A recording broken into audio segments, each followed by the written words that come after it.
Aujourd'hui sur notre plateau, une invitée exceptionnelle, Julia Simon, triple championne olympique lors des derniers JO d'hiver, Cédric. Oui, Bonjour bonsoir Julia. Bonsoir. Et merci d'être avec nous. Avec plaisir. Effectivement, comme Florent l'a dit, année 2026 exceptionnelle. On a les trophées sur la table. 3 médailles d'or aux derniers Jeux olympiques d'hiver. Médaille d'or en individuel, en relais mixte et en relais féminin. Médaille d'argent aussi en mass start. Cela s'ajoute à la victoire lors en Coupe du Monde. Je trouve mes mots parce qu'en fait, je lisais ma feuille. Donc, il y a les 4 médailles olympiques, plus en Coupe du Monde, donc le petit globe de la mass start où vous avez terminé donc première de la spécialité. Cela s'ajoute à un immense palmarès déjà qui comporte aussi 10 titres de championne du monde. Vous êtes, pour résumer, je sais que vous n'aimez pas qu'on dise ça, la meilleure biathlète française de l'histoire. Quand vous voyez tous ces trophées étalés autour de vous, les 4 médailles olympiques, le petit globe de la mass start, qu'est-ce que ça vous procure ? Beaucoup de satisfaction. C'est vrai que c'était un hiver incroyable et vraiment beaucoup de fierté aussi d'avoir réussi à aller chercher ces objectifs qui étaient si importants. Et c'est tellement de travail derrière tout ça que ça fait énormément de plaisir de pouvoir revenir avec ces médailles. Ça vous plaît de laisser une histoire, laisser une trace dans l'histoire du sport français ? Je trace ma route. Je pense que c'est vraiment ce qui m'anime, c'est le plaisir de pratiquer mon sport, c'est de m'amuser. Et c'est vrai que je pense que je prends pas conscience de tout ce que j'accomplis. Après, ouais, c'est du biathlon. Moi, c'est un petit sport que je pratique en montagne chez moi. Donc j'ai du mal à me réaliser la place que je peux avoir dans le sport français. Les derniers Jeux olympiques ont été exceptionnels. On l'a dit, 4 médailles remportées. Est-ce que vous avez eu la sensation d'être au sommet de votre art cette année ? Pas au sommet de mon art, mais d'être arrivée prête pour l'événement que j'avais coché. Et finalement, que les choses se déroulaient parfaitement pour moi, avec notamment le relais mixte qui a lancé une Olympiade et une très bonne Olympiade pour toute l'équipe de France. Donc c'est vrai que derrière, quand on part dans une bonne dynamique, c'est bien beaucoup plus agréable. Vous êtes toujours sur votre petit nuage des JO d'hiver ou vous vous projetez déjà sur la suite ? Je suis redescendue un petit peu, là, j'ai besoin d'un peu de repos, la saison est terminée. Et la projection, je commence à l'avoir assez claire dans ma tête, mais pas totalement encore. Je pense que j'ai besoin encore vraiment de repos pour prendre de la hauteur, prendre du recul et puis prendre le temps de savourer avant de me redéfinir des objectifs clairs aussi. Alors, toutes ces médailles olympiques qu'on vient de voir et le petit globe de la spécialité, il faut savoir que vous les avez remportées dans un contexte compliqué. La préparation a été très perturbée en début de saison, puisqu'on le rappelle que vous avez été condamné en octobre dernier pour fraude à la carte bancaire au préjudice de votre coéquipière Justine Brezat-Boucher et d'une kiné de l'équipe de France. Vous avez été suspendu 1 mois également en équipe de France, donc en fin d'année dernière. Et pourtant, dans la foulée, vous avez réussi à enchaîner avec de nombreuses victoires. Comment vous avez réussi à gérer cette période délicate ?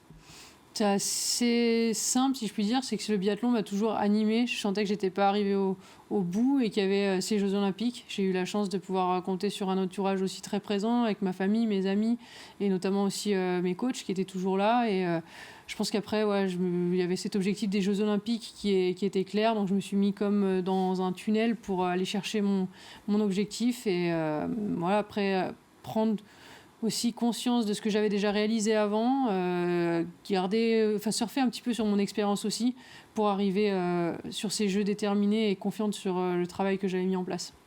Vous avez 29 ans, les prochains Jeux Olympiques c'est en 2030 dans les Alpes françaises, à domicile. Vous n'avez pas encore décidé si vous allez y participer.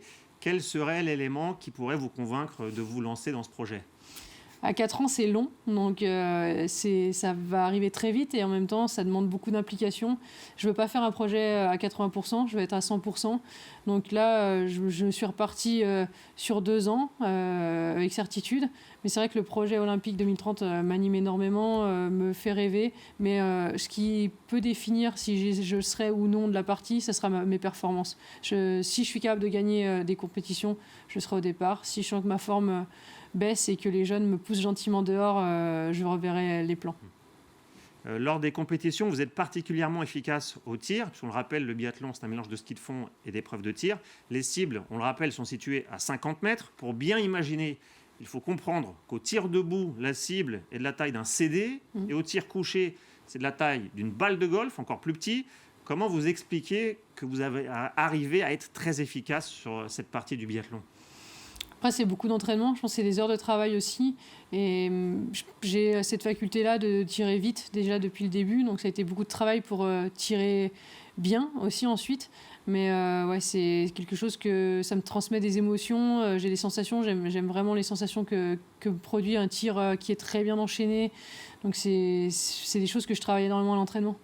Vous parlez d'émotion, c'est quoi comme émotion qu'on ressent quand on réussit un tir bien enchaîné, comme vous dites? Il y a un petit peu du stress avant le début du tir, où il faut vraiment rester dans sa bulle. Et ensuite, quand les palettes basculent, c'est presque comme s'il y avait un super bon flow et que les choses s'enchaînaient. Et le soulagement, une fois qu'on remet la carabine au dos, c'est l'adrénaline, c'est plein de choses, c'est plein de petites émotions. C'est difficile à expliquer, il faut le vivre pour comprendre. Pour parler un petit peu de vous, pour finir, durant vos études, vous avez obtenu un CAP en menuiserie, donc un diplôme.